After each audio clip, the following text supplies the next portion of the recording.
Good morning. It's an honor to be with you. So we're just going to start off by, I'm going to invite each of you to share kind of your name, where you're from, and I want you to just tell us how remarkable you are, if that's okay.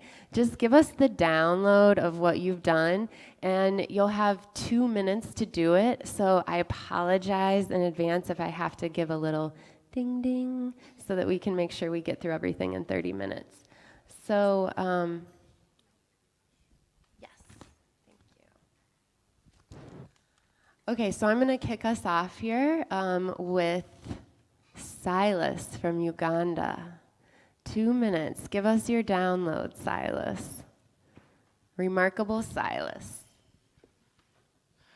Hi, everyone. I'm Silas Okwairot from Uganda. I interned in USA, Ohio, 3 years back, and that's how I got into this program, Greenheart Exchange.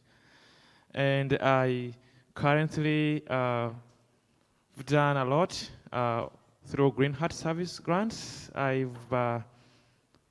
I've taken other Greenheart. I've taken a lot of roles in my own communities that included carrying out 3 different community service projects, and that kind of makes my purpose and goals in life. So I do really want to keep it positive, and I hope to bring more hope to the communities, the colleagues who still are disadvantaged, and the unprivileged at large. Thank you.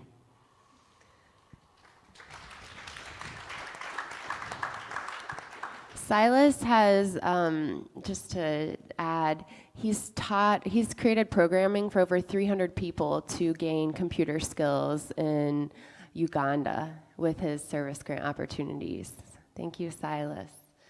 Okay, Keti. Good morning, everyone. I'm Keti from Georgia, country of Georgia, not the state, because everyone gets confused. And my accent says it anyways.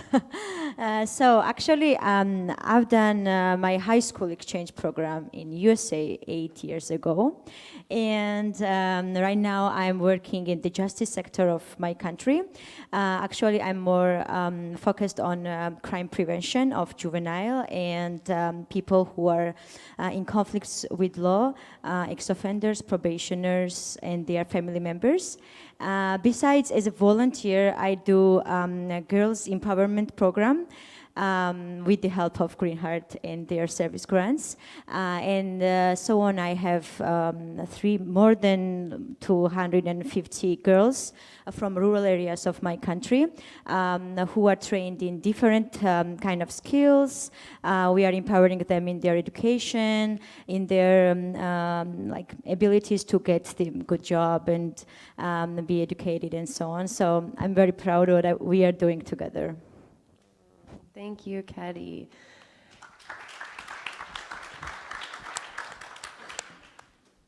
Okay, Gian from Jamaica. Hi, good morning, everyone. My name is Gian Morrison, and I'm from Jamaica, as earlier said. Well, I participated in the Greenheart program it was a cultural exchange program where I worked in the United States for approximately 4 months as a university student at the Track Family Fun Park. Throughout my time at the United States, I participated in the Greenheart Global Leaders Conference, wherein I was a part of the service grant that was given by Greenheart. And through that service grant, I was able to build a computer school for rural children in my community. And it's an ongoing program where I teach computer skills. Presently, I am looking forward for my master's degree in international relation and concentration. Thank you. Okay, and now for my hometown, Christen from Cincinnati, Ohio, in the house. Hey guys, good morning. Thanks for joining us for this early morning session. Like Andrea said, I'm from Cincinnati, Ohio. I work there. I run an education program for K-12 students. We reach about 2,000 students a year, and we teach them about green building practices, and we partner them up with a mentor that walks them through the program. So it's a really great program. I got there, though, kind of through Greenheart. So I traveled with Greenheart 4 or 5 years ago. It's been a while now. But I went to Thailand and I taught there as a biology teacher for high school students.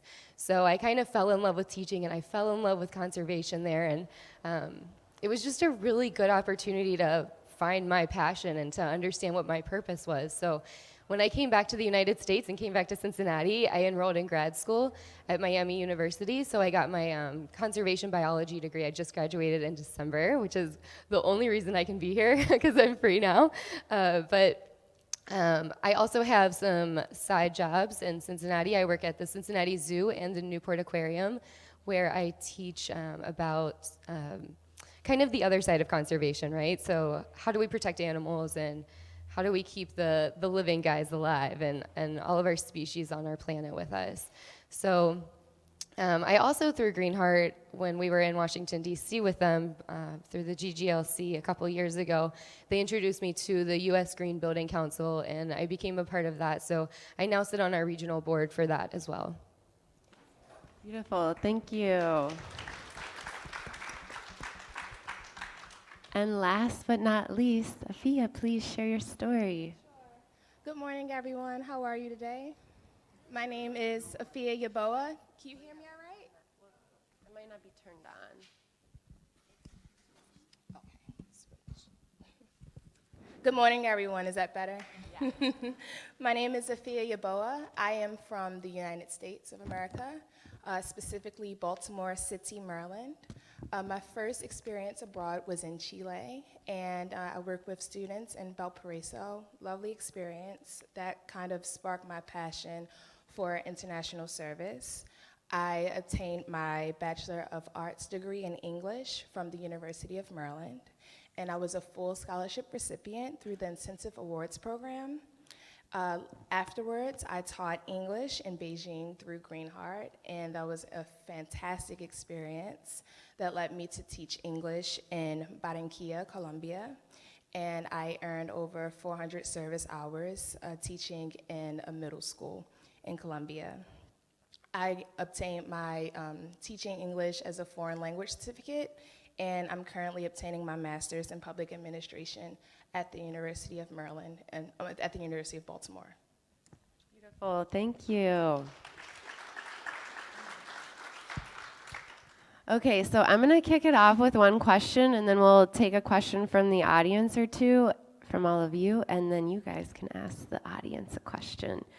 Okay, so I hear that the quote, "Hell is meeting the person you could have been," resonated with your group. It certainly resonated with me. And so I'm just curious, what challenges and opportunities do you feel your generation is facing in really finding and living your purpose? How does that land for you?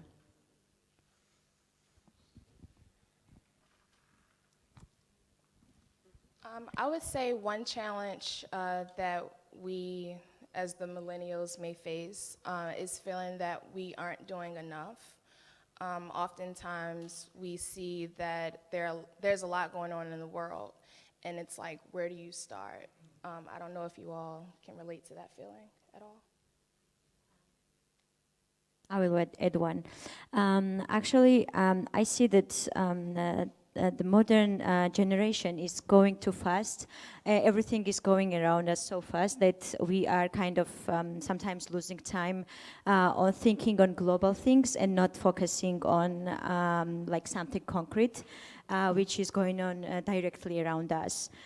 Sometimes we are focused on like huge things that is going on in the world, and we are not looking at our communities or at the problems that is going on around us. So I think that if each of us, like even us or anyone in this world from our generation, focuses on more details that is going on around them, it would be more helpful and more reasonable. I think the challenge that some of us face, just to connect with everything. I think one of the challenge that we face is because we really don't know who we are and where we're going. And so it's like we're stuck in the middle of a busy street and we don't know how to go across. We don't know how to move forward.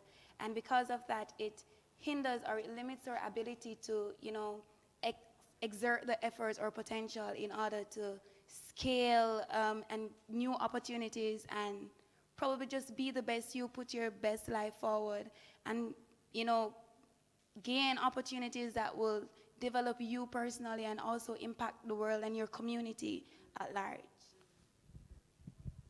And I have a feeling that we, the current generation, we have a big problem with technology, that oftentimes we are so much into the technology world and we are forgetting the social values of life, and that kind of makes it a challenge. And secondly, because of technology, we are losing in the environment. We are seeing industrialization coming up, and obviously natural resources, our forests and stuff like that, swamps and wetlands are getting cleared up. And so that's a challenge for the current generation, in the next 10 years to come. How are we going to live? How are we going to make use of the environment? So I think we need to focus on that as well. Yeah. I think another issue that we face is time. So we're the first generation in history that could be taking our student loans into retirement. I know I worked 4 jobs all through grad school just so I wouldn't be living that life. But when we're working that much and we're that bogged down with money and those concerns, it doesn't leave enough room for us to be finding our purpose and to be reaching out to our communities and putting the time and the work in that's needed. Yeah, thank you so much for sharing all that you did. And what do you, when you think about the term global leadership and it lands for you, like what do you feel the future of global leadership is? How do we balance, tapping into our local communities and also keeping our worldview open to issues that are facing the entire planet?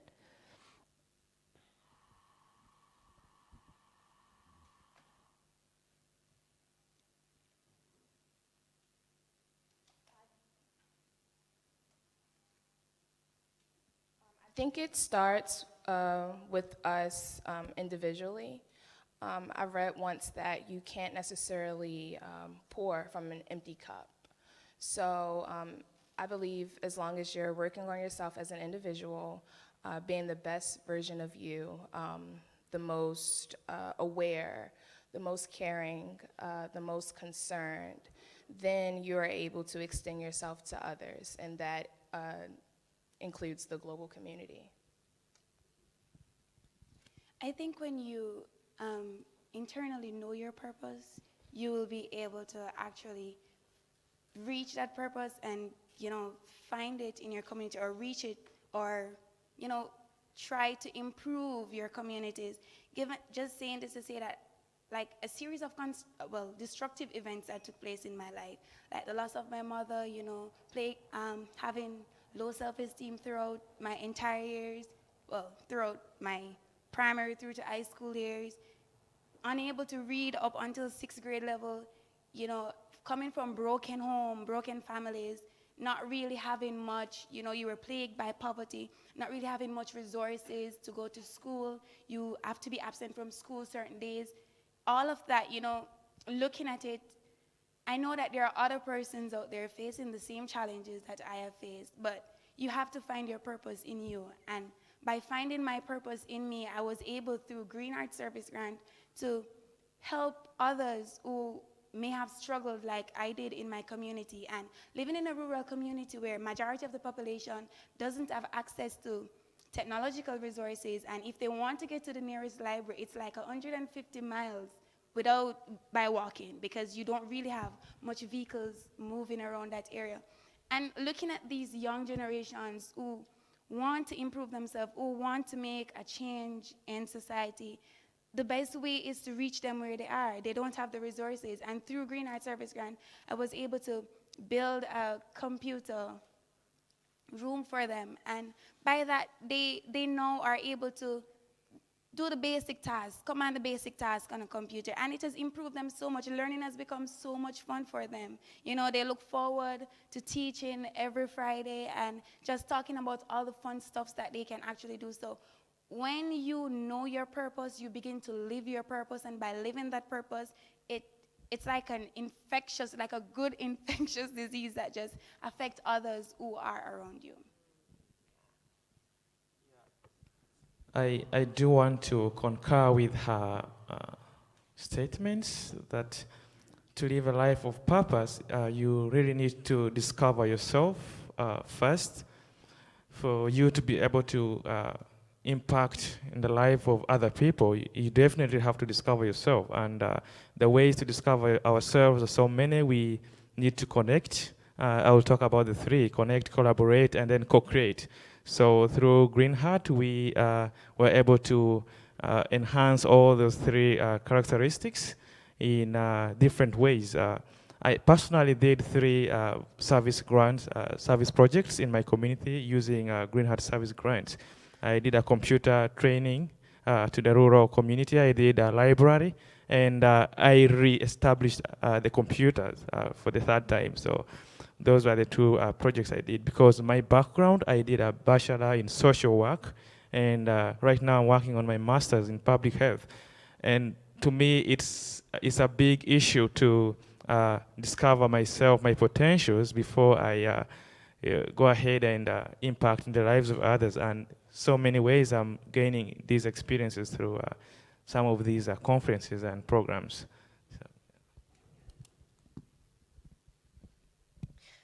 Okay, so it's interesting from the U.S. perspective, right? So there are kind of 2 things I was thinking when you were asking this question. The first was that globalization has made it really easy for us to feel connected to the world. I think a lot of us do feel connected, and a lot of us have traveled to other countries. But it's the question of, if we traveled to that country, were we really connecting with the community? Did we really work to understand the problems that were in those communities and what we could do about it, or how they were combating those issues, and could we bring that home with us? So I think we have, as global leaders, a responsibility to make those things happen. The other side of it is that I come from a community that doesn't celebrate travel.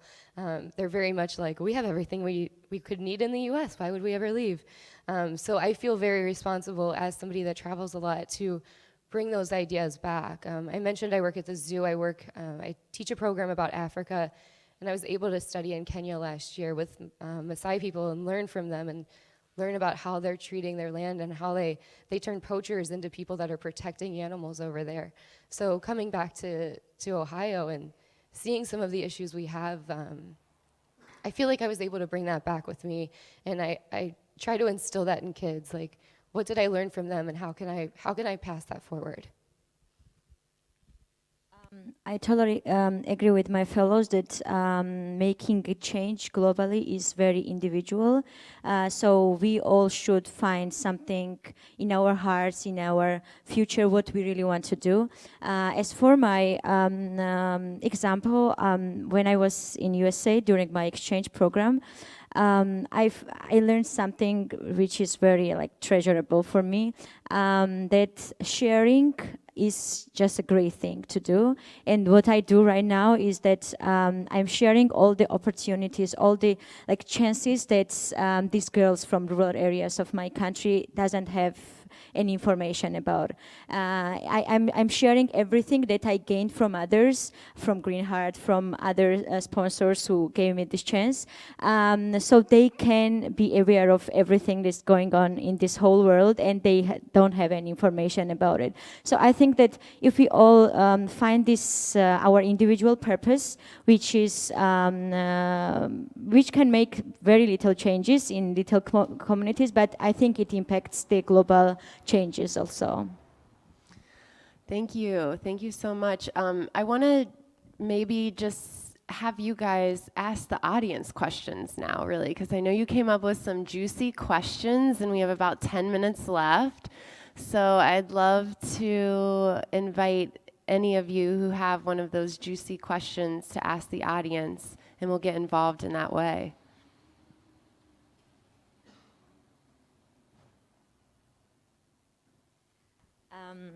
Actually, we are, as we introduce ourselves, we are young global leaders, and we are just starting everything. We are just starting our careers. We are just starting our future, and we are wondering what advices would you have for us? What can we do better for future generations? Do you see us in future? Brave audience member who'd like to respond. Thank you. There is a microphone. It's coming. Hold that thought. So what I've, in a way, experienced in this conference, when I was your age, I was very focused on purpose. That means I worked with NGOs, Care International in Uganda and other countries. I started businesses and I did a lot of things. But what I learned yesterday was that it was more in the mind than in the body. So what I wish I knew was that purpose, everybody said that was a good purpose. Oh, I was saving the world, whatever. I went to Africa 20 years. But actually, in a way, it was not really my purpose.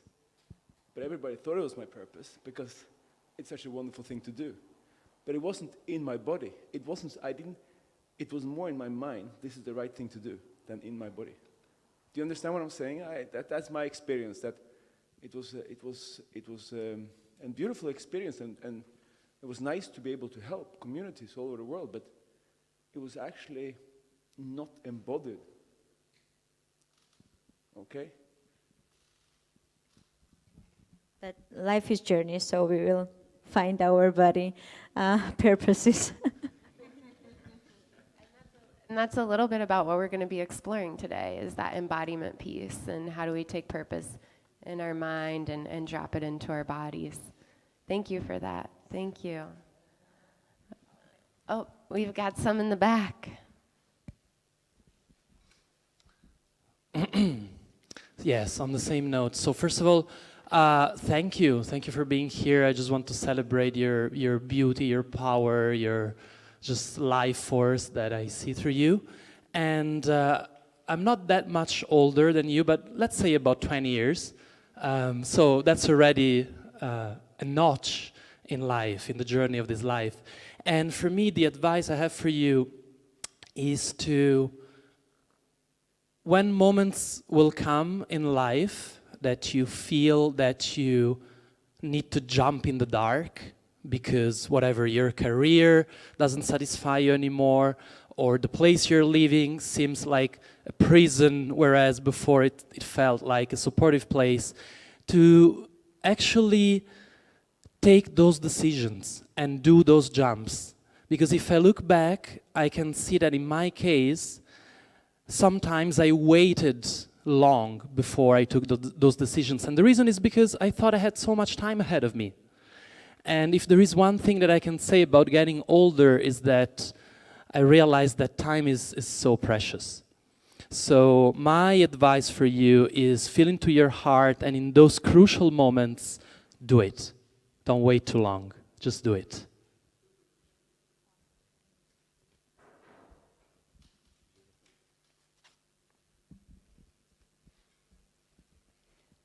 Again, thank you for your enthusiasm, and it's just a joy to witness this lovely, what's bubbling up and bubbling through you guys.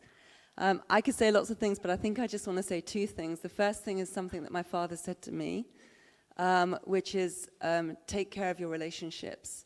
So whether we're on a spiritual path or whether we're on an atheist path, ultimately, when we get a bit older like me, you start to realize that life really exists in relationship, and relationship is really what nourishes us, what feeds us, what holds us up when times are bad, and everything else. So take care of your relationships, because life is so much more beautiful and bountiful when we do that. I think the other thing that I feel called to say right now is that there's a very big focus at the moment in the world on positive psychology and playing to our strengths and outsource the things that you're bad at and all that sort of stuff. But what I would say is, train every part of yourself, you know, because that's really what's gonna really help you succeed in what you do, because too often the thing that pulls us down is the piece of ourselves that we didn't want to look at. So, you know, it's worth spending a little bit of time to work out what that is and then work out how you're gonna deal with it in your own life. So, you know, it's great to play to our strengths, but we're gonna get pulled down by our weaknesses. So getting some awareness around that, you know, and being aware of those things is also great. Thanks. And have fun. Thank you. That helps too. This is like medicine for all of us. Let's keep it going. We've got about 5 minutes left. 1, 2, 3. We'll make sure we'll get to the 3 of you. I won't give advice. I'm just sharing what I feel now and what I want to share. I'm 27 years old, so I'm not that old, and I'm Moroccan.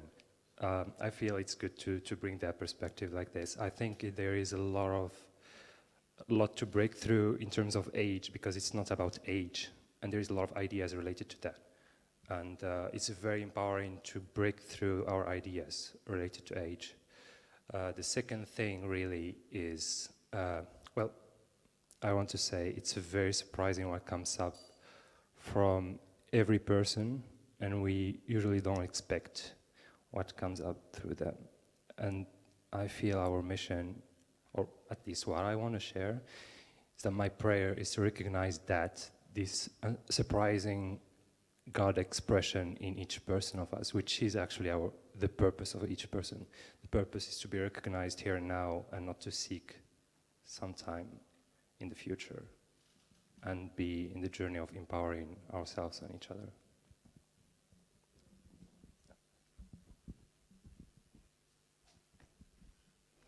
I find your question very touching to ask our advice, because I would like to ask yours. I'm working with youth, and I'm learning more from them than they probably will ever learn from me. But there is one thing I want to say to you, because it stuck with me for so long when somebody way back said that to me, and that is, always keep the line of communication open.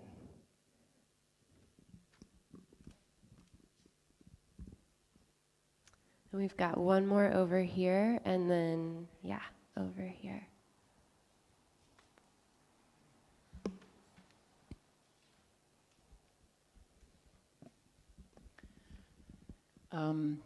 Hi, thank you all for being here.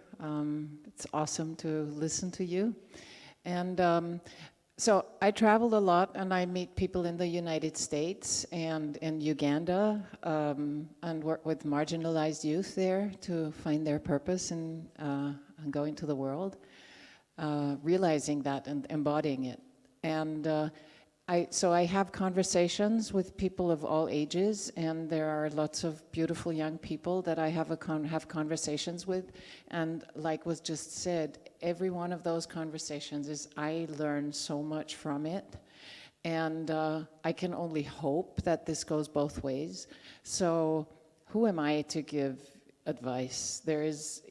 I think what the beauty is, again, find people who are interested in you, and find people who are interested in your conversations, because they will profit, in your questions, and who are really interested to understand what your questions are, and they will come back with questions, and that will be so much learning for everybody in the conversation.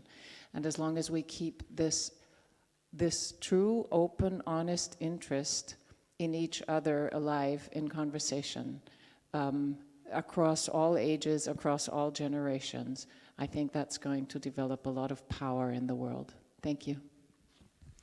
Thank you. We've got about a minute left, so I just want you guys to drop in and maybe just share with the last few seconds kind of how can we work together? Like, how can we engage each other, different generations working together? And we'll keep this really brief, and this will be like our concluding thought for the quick panel. Yes, I'd like to share something that my mom taught me when I was really young, maybe about 4 years old. She told me this and it stuck with me. She said that I have a duty, and if I'm not able to give money, then I must give my time. And I'm 4 years old, like, I don't have any money. But, so that led me to service. I have to give my time, so I'm serving others. And I find myself growing in my position, and I'm now able to do both. But I just want to share that with you all and just remind you that when you find yourself so busy in your world, don't forget that you have a duty too. Thank you. Yeah, and we'll keep these really brief. Thank you. Yeah. I just want to say one little thing that it's about my life experience. I really come from a very rural community. Some of us here have been to Uganda. I've heard. You really know the situation. I walked about 7 miles to go to my primary school and stuff like that.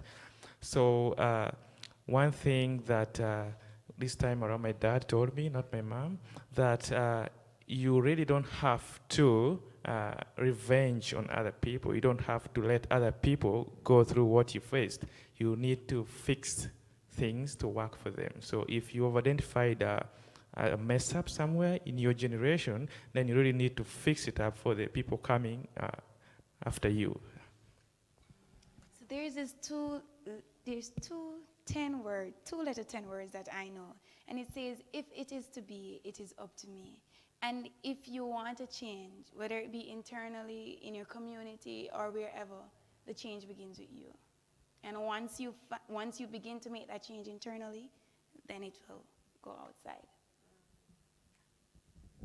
My message was a little too similar to Gian, so I'm going to change it a bit. I think maybe just stay curious. If we're curious about the world and curious how we fit into it, and we stay curious and we keep learning and keep researching those ways that we can make it better, it will get better. I think that no matter who we are, where we are from, or how old we are, it's meant to find our role in the society that we are living in, and focus on things that we can really change for a better, so that's main. Thank you so much, ladies and gentlemen, the Greenheart Global Alumni Council.